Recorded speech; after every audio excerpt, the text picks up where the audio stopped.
and traveling to shows and the people that we meet through our travels in the fall, there's a common misconception that every hunt that we go on is a barn burner, and I'm here to tell you it is not. As much as we would like for it to be, it just doesn't always come together. You can do all the scouting in the world, think you have all your I's dotted, all your T's crossed, and sometimes it just doesn't come together. But I think what separates some hunters from others is being able to learn from not only the bad hunts, but also the successful hunts.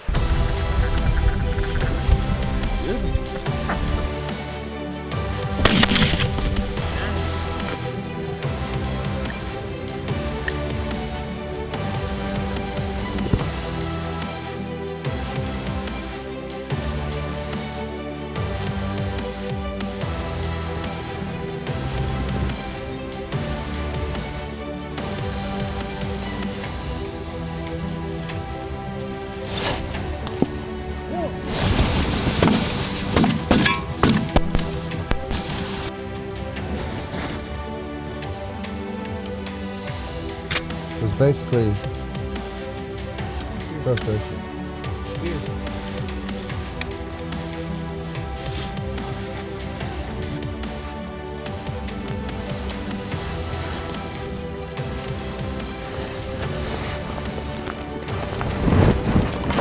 Right in front, give it. You see there's a gap?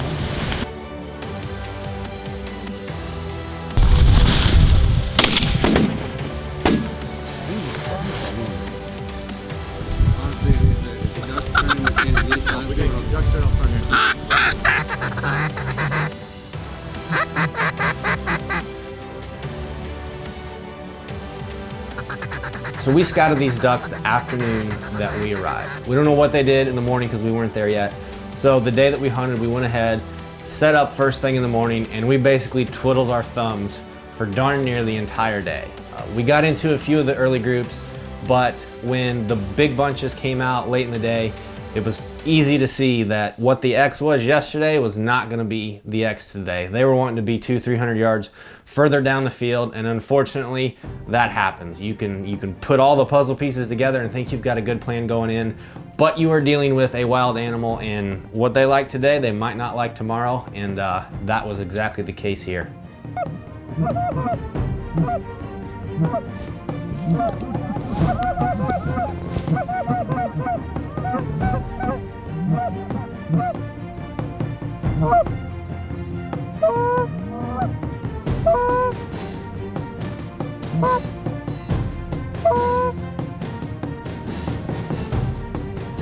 Go!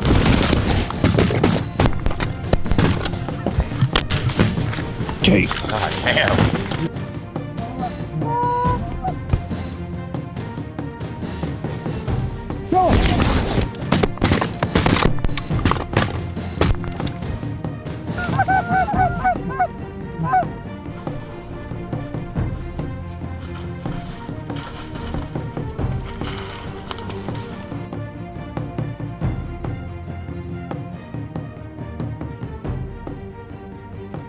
Well, the further west you go, the bigger and bigger the fields seem to get. And on this hunt, the first few groups off the roost came in, we shot into them, but the birds that either didn't come close enough for the shot, or the group that was off in the distance, or the birds that survived, they went 200 or 300 yards out across the field and landed in it. And how many times has that happened on a hunt where some birds wind up in a field off in the distance, and then it is nothing but follow the leader the rest of the morning, and that's what happened here.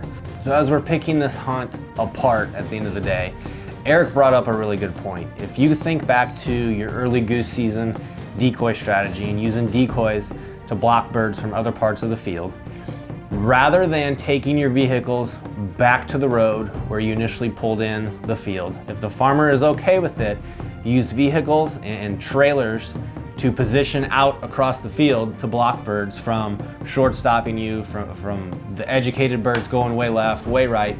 Use those vehicles to keep birds out of other parts and keep them solely close to your spread. We've never tried it. Eric came up with the idea at the hunt. It makes a lot of sense, and it's definitely something that we will keep in mind down the road.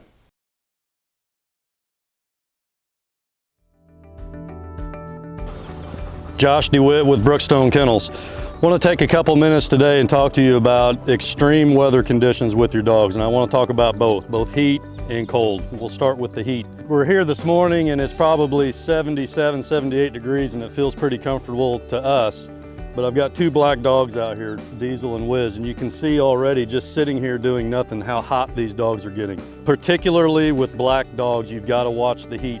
Those black coats soak up that heat very quickly, and you can see it doesn't take any time at all to get them overheated. So what I recommend, especially in the warm time of the year, the off season, when you're wanting to go out and get your dog work them as early in the morning as you can when the ground is wet to get them some wetness on them, which will help to keep them cool, and take lots and lots of breaks.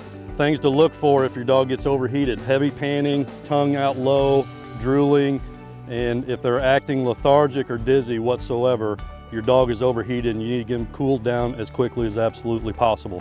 So be very, very aware of it in the heat. Cold weather now, especially late in the season, December, January, even into February if you're a snow goose hunter. You've got to watch the cold. Dogs can get hypothermia just as quickly as people can. Things to watch for in extreme cold weather is the toes, the feet, the ears, and the tail. I oftentimes throughout a hunt will check my dog's ears, feet, and tail, and if it feels extremely cold to me or there's ice beginning to form anywhere on your dog's body, typically if I've got a bird down, I'll leave the dog in the blind and go get that bird myself and give my dog a chance to warm up. If the dog is that cold, a lot of times I'll stop my hunt and actually put the dog back on the truck and put him in the crate and let him warm up for an hour.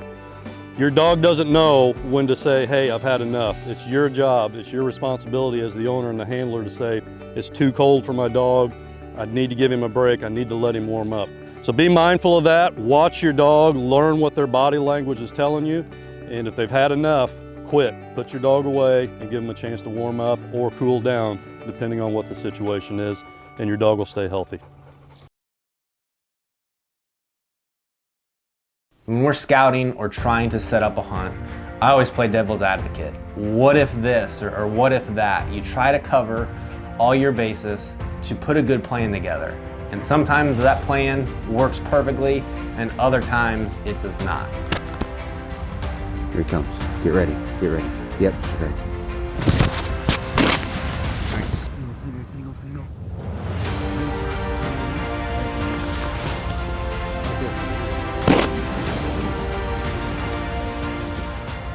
When we scouted this pond, birds were coming off a roost. It was about 1.5 miles away. They jump in the back pocket of this pond for a very brief amount of time, and then they'd go off to a bean field or a cornfield nearby. So they were using it as a transition area. That was the only spot on the pond that they were utilizing. The rest of the pond that we could see was frozen. We go in there that morning, set up decoys, break up a little bit of ice on the edges, hide in the cattails. The sun starts to rise, and you look out across that pond and there is a huge expanse of open water. I don't know if it was there the day before, they just weren't using it, or if it opened up overnight, but where do you think most of the traffic ended up being that day? It was that bigger expanse of water. It's our fault for not going out there and trying to set eyes on the entire pond itself and just taking for granted that that was the only open pocket. That happens. There's times it's our fault, and there are times where it is completely not up to us. It is the birds.